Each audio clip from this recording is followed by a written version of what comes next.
Can you believe that a Goofy movie, despite its modest beginnings, has become a cherished classic that resonates profoundly with 90s kids? Released on April 7th, 1995, this animated musical comedy adventure wasn't just another product churning out of the Disney creative machine. It emerged from a unique convergence of familiar love, teenage angst, and the iconic character of Goofy. It focused on something more than just creating a unique movie. It focused on becoming a sign of a decade. A Goofy movie became the 90s iconic movie for kids who grew up during that time period. The film serves as a standalone continuation of Goof Troop, the beloved Disney afternoon series that featured Goofy as a single dad attempting to bond with his teenage son Max. Those familiar with the show know the duo's antics, but a Goofy movie aimed to elevate the narrative, focusing on a deeper emotional connection.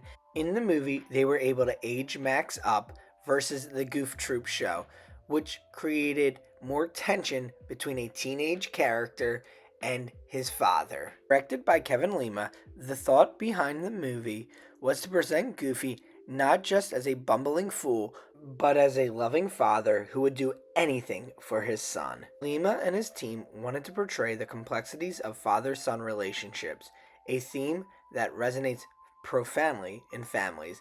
This was something Disney had not focused on before. Typically, they focused on movies resonating with the princess, king, or other areas like that of The Lion King that was coming out at the same time period as a Goofy movie. Across the board, the Disney team could relate. Whether they were parents themselves or at one point they were a child with a father or a mother, they could relate to the storyline. A teenager disagreeing and not wanting to go along with their parent. Even Jeffrey Katzenberg, one of the main executives to work on this project, was behind it as he himself saw his relationship with his child in Goofy and Max. The creators sought to marry humorous storytelling with genuine human feelings, a recipe that would not only appeal to kids, but resonate with parents as well. Max was a typical teenage boy navigating the turbulent waters of adolescence, finding himself caught between his love for his father and the desire to separate himself from the goofy antics that Goofy would always do. The crux of the plot reveals itself during a botched school assembly that draws the attention of Roxanne, the girl of Max's dreams. So when his father Goofy suggests a fishing trip to reform Max's behavior, their journey unwittingly spirals towards a much more significant adventure. Max's lie about meeting pop star Powerline serves as the catalyst that leads them on a comedic yet heartwarming cross-country trip. The film's humor shines through a series of misadventures like Max and Goofy's run-in with Bigfoot, a hilariously awkward encounter at the Possum theme park, and the animation styles of those who worked on it portray Max and Goofy getting into many antics and trouble as they go. But what really set this apart was the fact that it had such 90s vibes. It captured the essence of the 90s with a catchy soundtrack filled with memorable songs like Stand Out and Eye to Eye, performed by pop star Kevin Campbell, which resonated with kids all throughout the world during that time period. It truly embodied the 90s, the music, the clothes, the vibes. They created a cartoon that was on the same level as The Breakfast Club was for the 80s. This was something truly unique. Though it wasn't a hit in theaters right away, it truly created a connection with kids who grew up during that time period. Upon its release, a Goofy movie received a lukewarm reception from critics. It's all about context, though. A Goofy movie came out around the same time as The Lion King had just been released, and The Lion King was fresh in many people's minds as one of the biggest hits Disney had created in decades. The Disney Renaissance was in full swing, and a Goofy movie did not live up to that heartwarming story, that connection to families that critics wanted.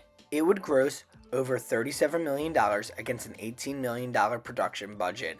It was considered a box office disappointment by Disney's standards, and essentially, they would kill the film. The lack of success in the box office would make it a quick sell onto VHS and home video. It would also be a movie that would be played many times on the Disney Channel as one of those free movies that you could get for kids to watch if you subscribed to the Disney Channel.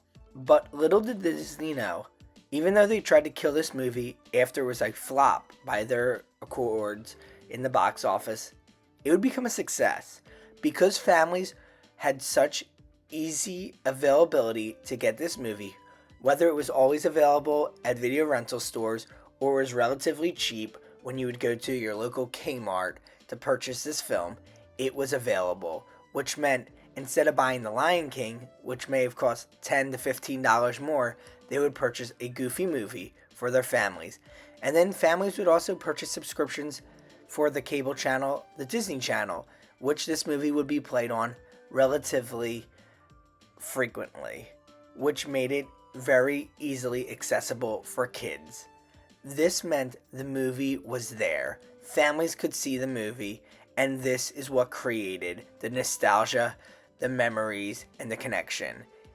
On top of that, besides just the movie, the vibes, and the music, it was the merchandising. The merchandise was everywhere, and now on its 30th anniversary, the merchandise is more prevalent than ever. The Goofy movie is going on tour, once again, going to theaters with D23 supporting it, and it's going to be very interesting to see if this movie continues to grow and develop. I would love to see another Goofy movie down the line.